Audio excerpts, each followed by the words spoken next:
Hello friends, आप सब बढ़िया होंगे। तो आज हम करेंगे केमिकल चेंजेस एंड रिएक्शंस का पार्ट थर्ड।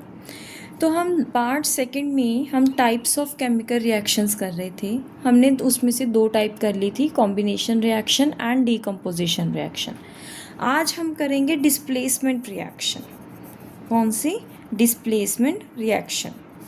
देखो, नाम से पता चल रहा है ये क्या करेगा, डिस्प्लेस करेगा। क्या करेगा? डिस्प्लेस करेगा।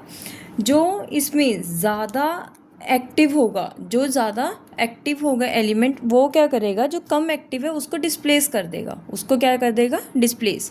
अब हमें कैसे पता चलेगा कि कौन सा एक्टिव है या कौन सा कम एक्टिव है? ठीक है, उसके लिए एक आपकी रिएक्टिविटी सीरीज़ होती है जिसको याद करने की जो ट्रिक है वो मैं आपको अपने यूट्यूब चैनल पे एक शॉर्ट वीडियो बना के अपलोड कर दूंगी। आप उसमें से ट्रिक याद कर सकते हैं कि कैसे हमें मैटर रिएक्टिविटी सीरीज़ याद करनी है। ठीक है, तो डिस्प्लेसमेंट रिएक्शन क्या है?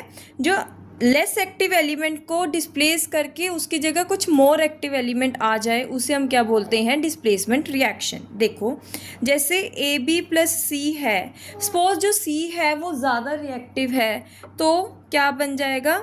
ए सी प्लस बी। ए सी प्लस बी। ठीक है, इसकी एग्जाम्पल हम कर सकते हैं पोटाशियम की। अगर हम वाटर के साथ रिएक्शन करें तो KOH प्लस H2 बन जाता है। क्यों?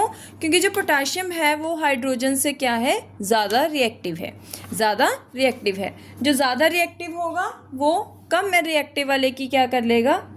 उसकी जगह पे आ जाएगा। ठीक है, जैसे और एग्जाम्पल लेते हैं, Ki plus Cl2 give rise to KCl plus I2। अब जो क्लोरीन है वो आयोडीन से क्या है? ज़्यादा रिएक्टिव है। आयोडीन से ज़्यादा रिएक्टिव है, तो उसने आयोडीन की जगह आके क्लोरीन ने ले ली। ठीक है, ये तो थी हमारी डिस्प्लेसमेंट रिएक्शन। नेक्स्ट है डबल डीकम्पोजिशन रिएक्शन। जो डबल डीकम्पोजिशन रिएक्शन है इसे हम डबल डिस्प्लेसमेंट रिएक्शन भी बोल सकते हैं। अब इसमें क्या होगा, जो हमारे दोनों एलिमेंट्स हैं, दोनों हमारे जो भी सॉल्यूशंस हैं वो क्या हो जाएंगे? इसमें टूटेंगे। ठीक है, जैसे A B plus C D. ठीक है, तो ये भी ब्रेक डाउन होगा और ये भी ब्रेक डाउन होगा। ए के साथ आके डी लग जाएगा और बी सी के साथ जाके बी कंबाइन हो जाएगा। ठीक है, इसकी एक एग्जांपल करते हैं, AgNO3 प्लस HCl। इसमें क्या बन जाएगा? Ag और Cl बन जाएगा, जिसके PPTs बन जाएंगे वाइट कलर के, और HNO3 हमारा नाइट्रिक एसिड बन जाएगा और नाइट्रिक एसिड बन जाएगा। ठीक है, जो ये डबल डिकम्पोजिशन रिएक्शन है ना, ये दो तरह की होती है। कौन कौन सी है ये जो दो तरह की है? One is precipitation reaction and another one is neutralization reaction. Precipitation reaction and neutralization reaction. Precipitation नाम से पता चल रहा है, जिसमें क्या बन जाएंगे? प्रेसिपिटेट्स बन जाएंगे, दैट इज प्रेसिपिटेशन रिएक्शन। ठीक है, और न्यूट्रलाइजेशन, न्यूट्रल होना। न्यूट्रल किस कैसे होगा?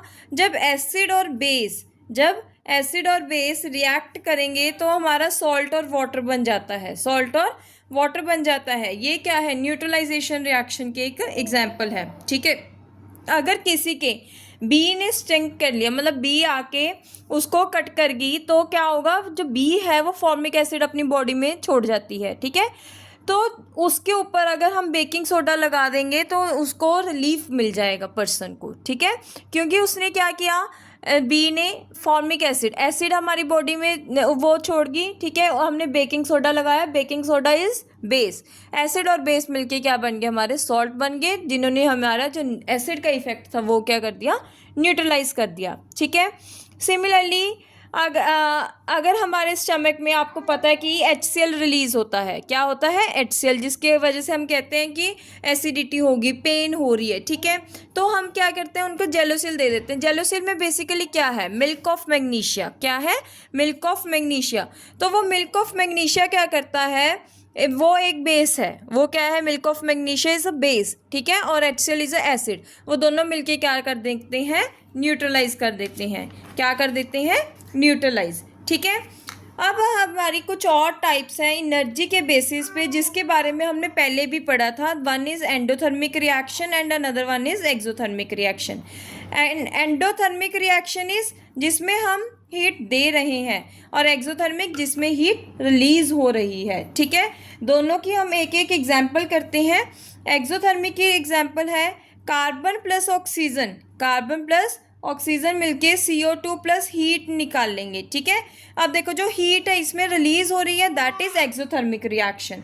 ठीक है, next one is endothermic reaction, इसकी है कार्बन और सल्फर, कार्बन और सल्फर मिलके क्या बना देंगे, कार्बन डाइसल्फाइड बना देंगे in the presence of heat.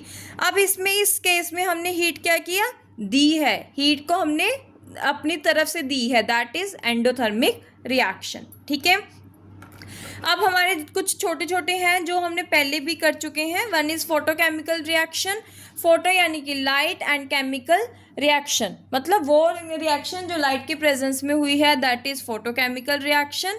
Next one is electrochemical reaction, वो रिएक्शंस जो हमारी इलेक्ट्रिक करंट की प्रेजेंस में होती हैं, दैट इज इलेक्ट्रोकेमिकल रिएक्शंस।